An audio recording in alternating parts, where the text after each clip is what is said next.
Assalamualaikum warahmatullahi wabarakatuh. Salam sejahtera untuk kita semua. Om Swastiastu, Namo Buddhaya, salam kebajikan, Sampurasun. Rahayu Sagung Dumadi, semoga seluruh makhluk hidup di semesta ini, baik yang kelihatan maupun yang tidak kelihatan, di setiap ruang dan waktu, di semua tingkatan, senantiasa hidup berbahagia.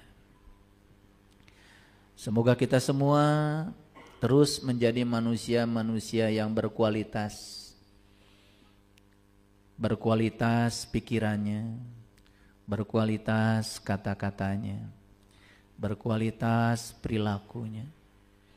Sehingga kita menjadi sumber cinta, sumber sukacita, sumber keberkahan bagi semua makhluk dimanapun mereka berada. Mari kita berterima kasih atas hadiah kehidupan yang Allah berikan kepada kita hari ini. Hari ini kita masih diberikan pinjaman kehidupan. Itu artinya napas yang keluar masih diizinkan masuk lagi. Pesan semestanya sederhana, artinya Allah masih akan menggunakan kita untuk menjadi kepanjangan tangannya. Masih akan menggunakan kita untuk menjadi wakilnya, menyampaikan cinta kasihnya pada seluruh makhluk di semesta ini. Oleh karena itu, mari kita puji Dia bersama-sama membaca hamdalah.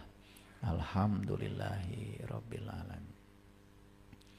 Mari kita awali kajian ini bersama-sama memohon ridho dan berkahnya, sekaligus memohon kecerdasan agar benih yang akan ditanamkan Allah pada kita di tempat ini hari ini bisa tumbuh subur di tempat yang tepat, sehingga ilmu ini menjadi ilmu yang bermanfaat, menjadi syafaat, menjadi penolong bagi kita semua. Buat apa banyak ilmu kalau ilmu itu hanya akan menjadi hijab antara kita dengan Allah? Buat apa banyak ilmu kalau ilmu itu hanya membuat kita jadi sombong, malah merendahkan pihak lain karena merasa diri kita sebagai orang yang berilmu. Semoga ilmu ini membawa kita pada kerendahan hati, menjadikan kita orang-orang yang selalu menebarkan rahmat bagi semesta. Oleh karena itu mari kita sapa asma Allah dengan kelembutan dan cinta, seraya membaca basmalah. Bismillahirrahmanirrahim. Kesulitan itu ada apa tidak ada?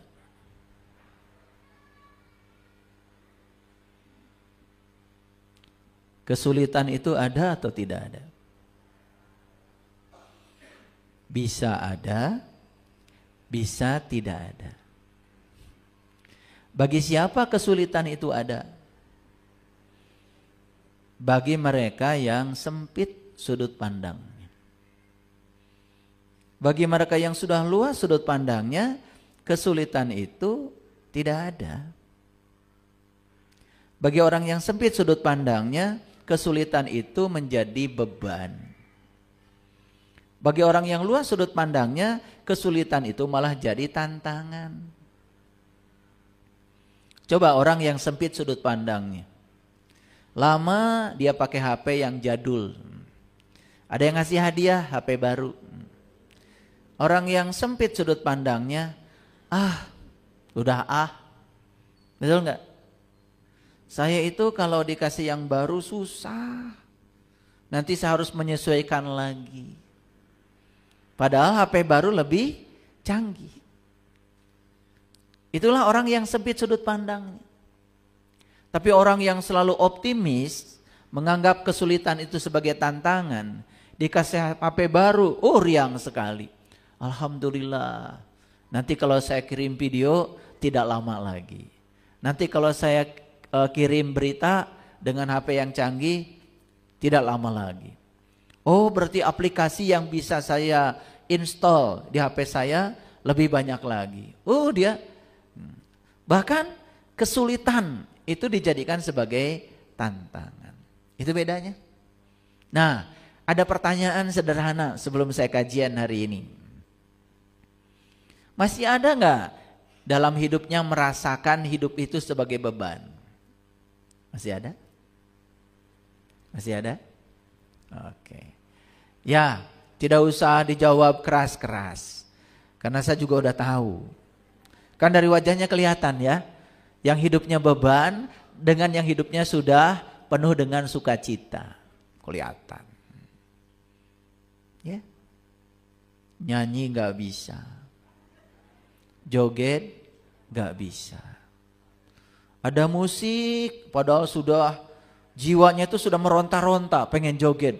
Tahan. Ya. Hidup yang semacam itu ya tidak bisa dinikmati, tidak bisa dirayakan. Hidup terlalu serius. Akibatnya cepat tua. Proses kematian sel dalam tubuh begitu cepat. Bahkan orang yang stres itu 1 hari ya bisa mengalami kematian sel dalam tubuhnya 17 miliar sel dalam 24 jam itu. Bisa dibayangkan ya? Kalau sel-selnya mati, berarti tubuh ini secara perlahan sudah mengalami kematian. Kematian lebih cepat. Akibat apa? Akibat merasakan hidup sebagai beban. Hidup bukan sebagai tantangan. Ya, kenapa? Karena sudut pandang terhadap kehidupan sempit. Oleh karena itu, menjalankan ritual-ritual agama tanpa kesadaran tidak akan membuat kita semakin luas pengetahuannya, tidak akan semakin luas sudut pandangnya, malah semakin sempit. Hasil akhirnya apa? Menganggap hidup sebagai beban. Ya? Nah, jadi oleh karena itu yang namanya beban itu kan relatif. Bagi seseorang bisa jadi beban, bagi orang lain malah tidak terasa sebagai beban. Kan tergantung dari kekuatan yang dimiliki oleh dirinya sendiri. Jadi oleh karena itu, kenapa kita penting untuk meningkatkan kualitas pikiran, kualitas kata-kata, dan kualitas perbuatan kita, supaya hidup ini adalah perayaan. Supaya hidup ini bukan sebagai beban. Hidup ini sebagai tantangan untuk selalu meningkatkan kualitas diri. Sehingga puncaknya kehidupan tentu saja mendapatkan kemerdekaan. Ya, gitu. Kira-kira itu topik kita hari ini. Oleh karena itu, izinkan saya untuk membahas bagaimana caranya supaya kegelapan itu berevolusi menjadi cahaya. Saya tidak menyebut revolusi ya, tapi evolusi. Kalau evolusi berarti tahap demi tahap. Ya. Jadi tidak perlu khawatir ketika kita berjalan lambat, yang penting terus-menerus berjalan. Ulangi ya, tidak perlu khawatir kita berjalan lambat, yang penting terus-menerus berjalan. Karena hidup itu seperti mengayuh sepeda. Kalau berhenti mengayuh, maka pasti akan jatuh. Ya, saya sedang bikin sumur tuh di Jelekong, sumur bor. Nah, Jelekong itu kan kawasan gunung batu. Begitu dibor 4 meter, langsung bilang tukang sumur, "Pak, aya batu." Saya cuma bilang, "Kan ini gunung batu."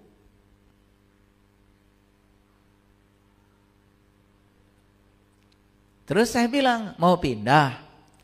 Apa kalau pindah kamu punya jaminan di tempat baru itu tidak ada batu?" Terang, Pak. Nah, karena tidak tahu, sudah cari alat berapapun harganya, saya beli, gak apa-apa. Sudah, langsung saja, teruskan saja. Baru 7 meter, ketemu lagi sama saya, "Pak, ada batu lagi." Kan ini gunung batu, gak apa-apa. Terus 9 meter ada batu, 14 meter ada batu. Belum ketemu air kan? Bayangkan ya, kalau kita ketemu batu berhenti, pindah ke tempat lain. Ketemu batu lagi berhenti, pindah ke tempat lain. Bisa jadi kita menghabiskan banyak uang, umur, betul nggak? Waktu dan air yang dicari tidak ketemu. Sebulan setengah akhirnya bikin sumur, dan sekarang air bening dari sumur itu sudah keluar. Sorak semuanya. Pada kedalaman 40 meter. Padahal di kedalaman 37 meter belum ketemu air, hampir saja ini tukang sumur berhenti.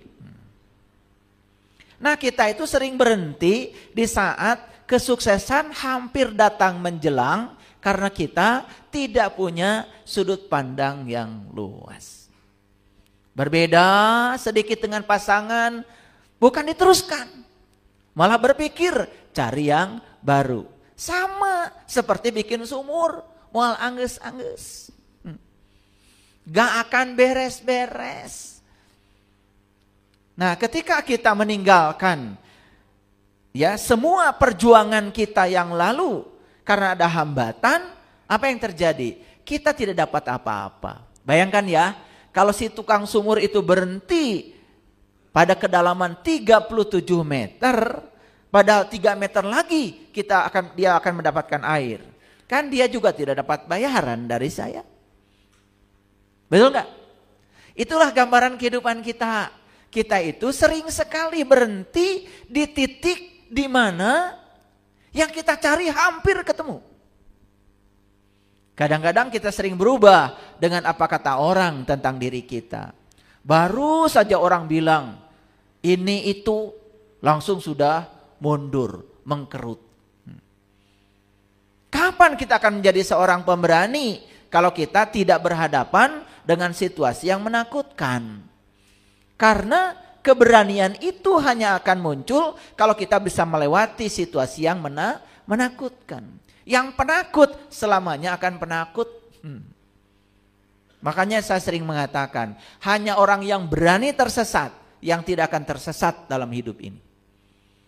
Coba yang takut tersesat, kan gak kemana-mana. Diam saja di kamar, betul gak?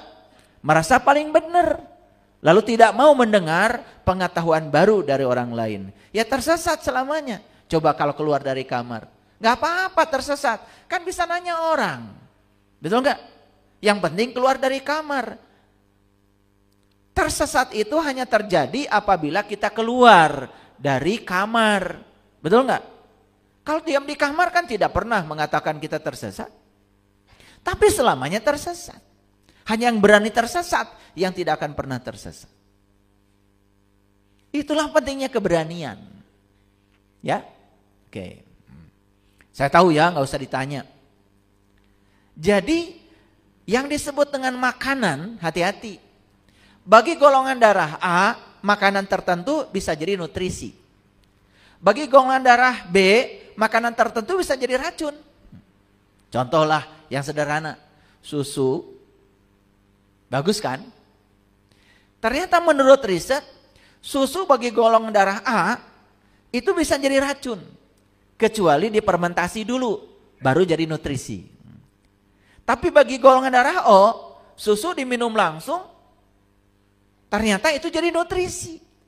Jadi tidak semua hal yang sama akan memberikan efek yang sama pada setiap orang. Karena setiap orang itu unik. Ya, tapi saya kasih pesan untuk yang sudah berkesadaran, kalau ada orang yang berkeluh kesah, curhat, jangan buru-buru dikatakan, Allah kamu yang gitu aja dicurhatkan. Jangan, saya lebih besar dari itu, malah kamu yang curhat pada orang itu. Betul gak? Kan sebetulnya ketika kita bicara begitu, kita jadi berbalik curhat. Ngeri gak? Ada orang lain curhat, ingin menyampaikan keluh kesahnya, baru sebatas begitu langsung dipotong. Allah itu enggak seberapa, saya juga. Malah dia yang curhat sama orang itu. Betul enggak? Jadi kalau berhadapan dengan situasi seperti itu, sudah jadi pendengar yang baik saja. Kalau dia merasa lega dengan curhatnya itu, sudah dengarkan saja. Karena apa? Setiap orang kan kapasitasnya berbeda. Bagi kita itu bukan masalah, bagi dia masalah, makanya curhat, kan begitu. Itu yang namanya kebijaksanaan. Makanya jangan suka motong pembicaraan orang. Itulah kita harus selalu waspada, luas pengetahuan, bijaksana dalam bersikap, supaya kita menjadi sumber cinta bagi semua orang. Sehingga orang itu nyaman bertemu kita. Paham ya? Oke. Nah, bagi mereka yang apa saja menjadi beban, bukan menjadi tantangan, kan sebetulnya ya cuma 2 solusinya. Saya kasih solusinya 2. Ini yang masih beban hidupnya cuma 2. 1, miliki keyakinan. Keyakinan apa? Keyakinan bahwa segala sesuatu dalam hidup ini pasti berubah. Betul nggak? Makanya kan di Quran dikatakan, inna fi khalqis samawati wal ard wa ikhtilafil laili wan nahar la ayati liulil albab. Sesungguhnya dalam penciptaan langit dan bumi dan silih bergantinya siang dan malam terdapat pelajaran bagi ulil albab.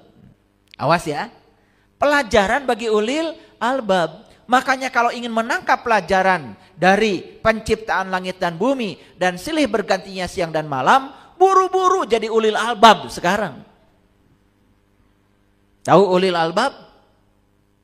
Ulil albab itu kata Allah, orang yang bisa mengingat Allah dalam keadaan berdiri, duduk, dan berbaring. Berarti ulil albab itu adalah orang yang sudah tahu dan kenal kepada Allah. Bagaimana caranya supaya kita tahu dan kenal kepada Allah? Kenali dirimu. Karena kata Nabi, siapa yang kenal dirinya, maka dia akan kenal pada Tuhannya. Jadi sebetulnya selalu apapun masalah kita, apapun penderitaan kita dalam hidup, sumber utamanya adalah karena kita tidak kenal jati diri kita sendiri. Itu masalahnya. Tapi itu diabaikan oleh kita. Ya. Jadi yang pertama, untuk mengubah agar kegelapan menjadi cahaya, agar beban itu menjadi tantangan, maka kunci yang pertama adalah miliki keyakinan. Keyakinan apa? Keyakinan bahwa dalam hidup ini tidak ada yang abadi. Siang itu tidak abadi, akan berganti malam. Malam juga tidak abadi, akan berganti siang. Yang abadi adalah perubahan, yaitu siang dan malam. Kalau pikiran kita sudah mati nih, ya, tidak punya keyakinan itu, seakan-akan kita akan sengsara selamanya, ya sudah. Siapa yang bisa mengubah nasib kita kalau bukan diri kita sendiri? Yuk sekarang miliki keyakinan, ya, miliki keyakinan bahwa hidup tidak selamanya begitu, ya. Tetapi punya keyakinan itu saja tidak cukup. Tentu saja kita harus terus belajar. Yang kedua, nih solusi yang kedua, apa? Berikan kebaikan sebanyak-banyaknya pada siapa? 1, berikan kebaikan sebanyak-banyaknya pada pikiran. Caranya apa? Perluas pengetahuan. 2, berikan sebanyak-banyaknya kebaikan pada perkataan. Mulai sekarang coba bicarakan yang kita suka dalam hidup. Jangan membicarakan yang kita tidak suka. Bicarakan yang kita suka. Itu doa yang sebenarnya. Dan yang ketiga, berikan kebaikan sebanyak-banyaknya pada perilaku kita. Ini, kalau kita menjalankan yang 2 ini, ya Allah. Saya sudah cukup berpengalaman dengan ini, ya.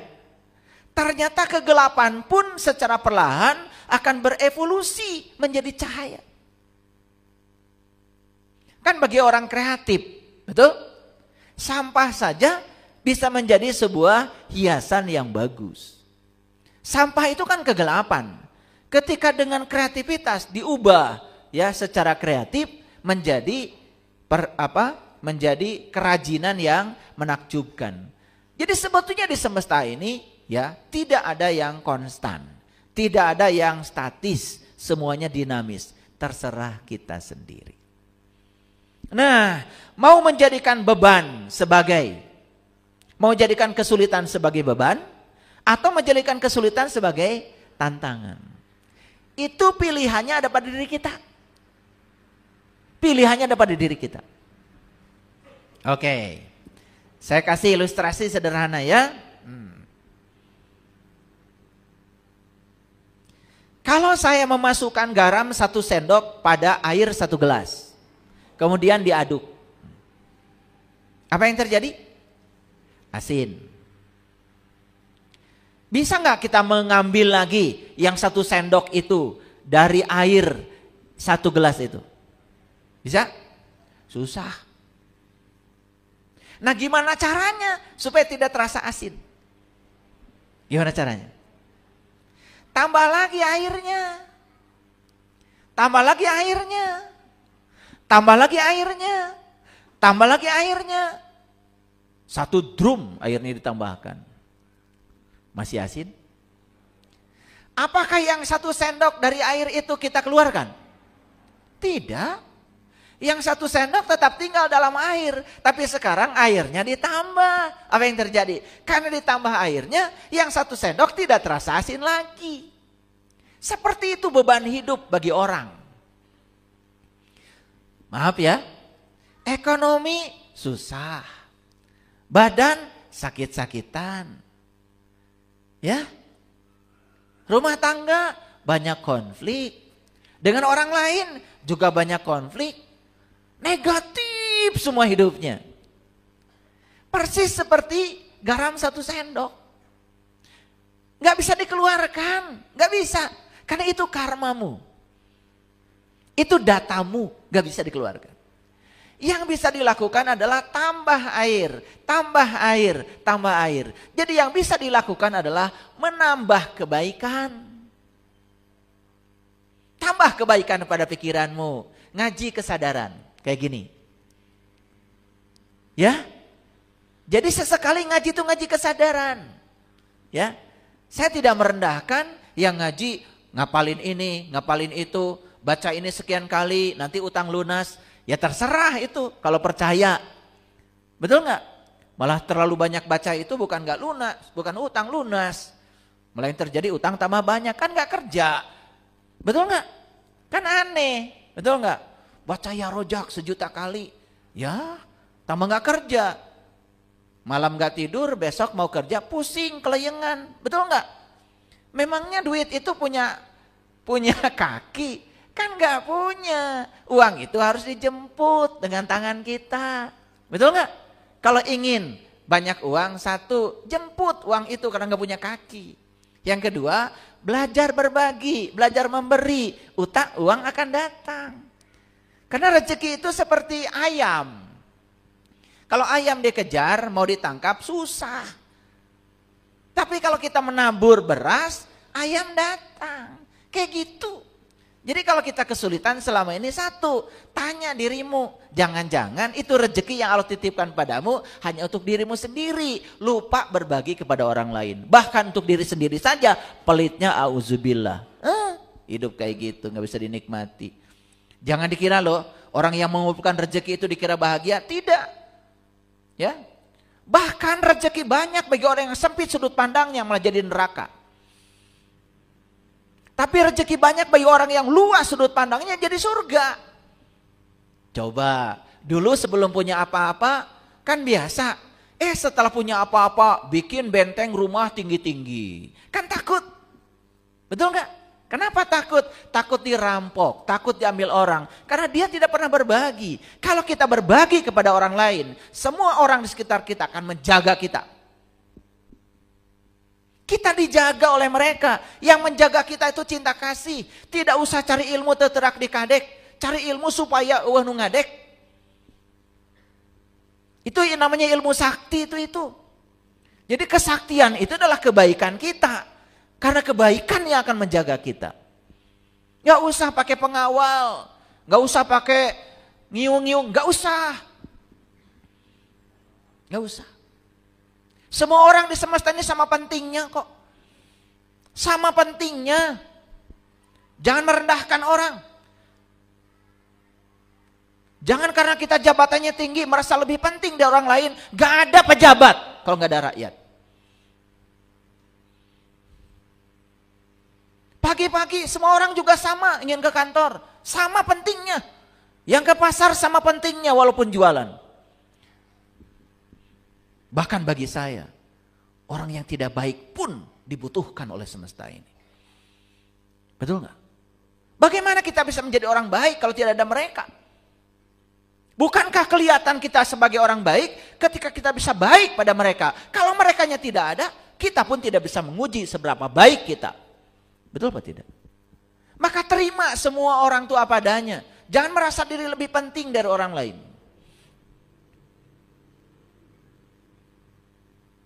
Allah itu tidak akan melihat jabatan kita. Allah tidak akan melihat status sosial kita. Allah hanya akan melihat cinta kasih kita. Allah hanya akan melihat seberapa besar cinta kasih kita. Allah juga tidak akan melihat seberapa tinggi Anda sekolah. Allah tidak akan melihat seberapa banyak pengetahuan yang Anda miliki. Tapi yang akan dilihat oleh Allah cuma satu. Seberapa besar cinta kasih-Mu pada semua orang, pada semua makhluk. Kenapa kita selama ini tumpul cinta kasih kita? Karena kita kehilangan empati. Kenapa kita tidak punya empati? Karena kita tidak pernah melibatkan emosi kita kepada orang lain. Sesekali coba belajar untuk menjadi seperti orang lain. Ketika orang lain mengeluh kepada kita, tempatkan diri kita sebagai dia.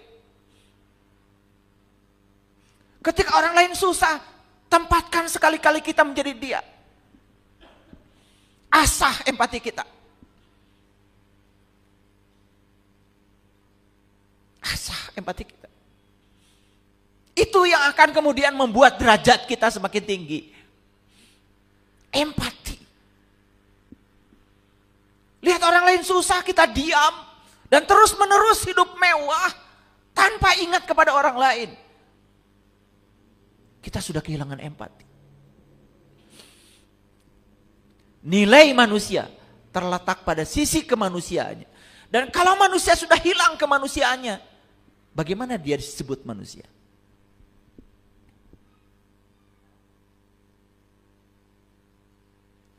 Bahkan berani merendahkan orang lain. Berani menghina orang lain. Mencaci maki orang lain. Ya Allah. HP ini hadirin. Terlalu sering digunakan untuk menghujat. Rusak HP-nya. Kalau nggak jatuh. Jadi kalau lihat HP nggak mulus. Itu jangan-jangan HP-nya terlalu banyak dipakai untuk menebarkan energi negatif itu. Ini hukum alam. Makanya kalau lihat orang perilakunya seperti apa, lihat aja sekarang HP-nya. Bonyok-bonyok HP-nya, itu pasti ada masalah. Saya ngomong, bener loh serius ini. Karena saya mengamati. Apapun barang, kalau dijaga dengan cinta kasih, dia tidak akan rusak. Sama seperti tubuh kita.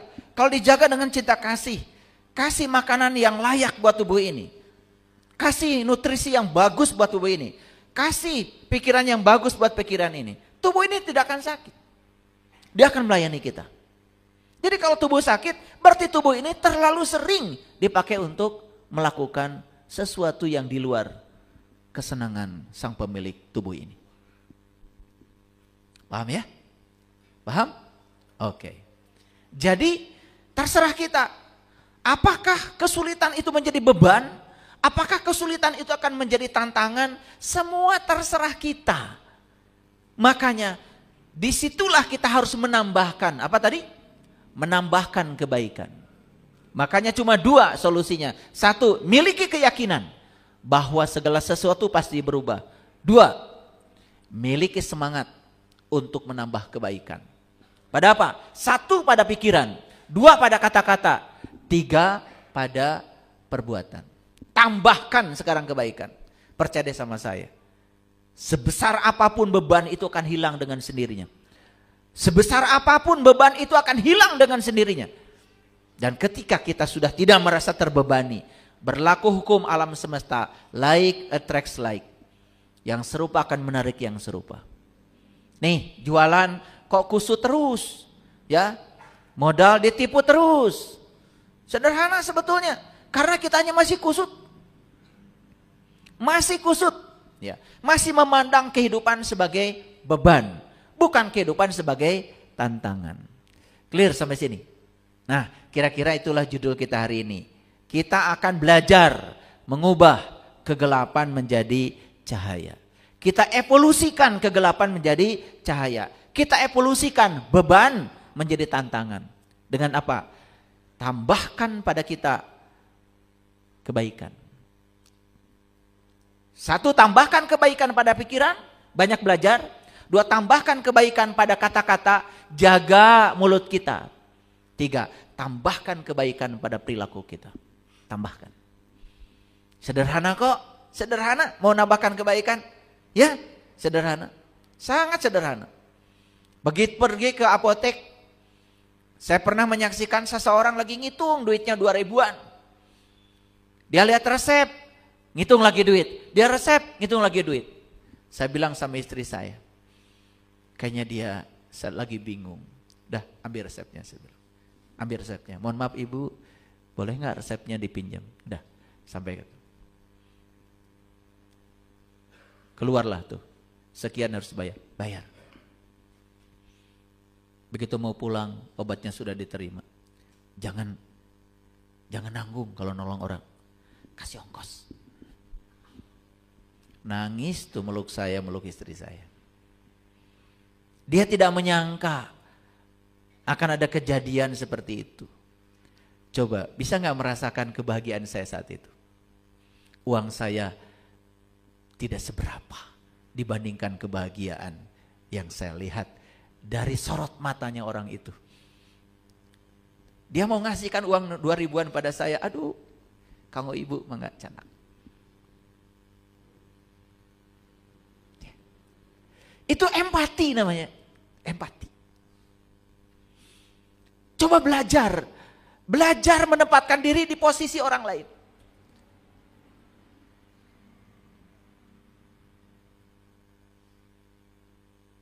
Itu hadir.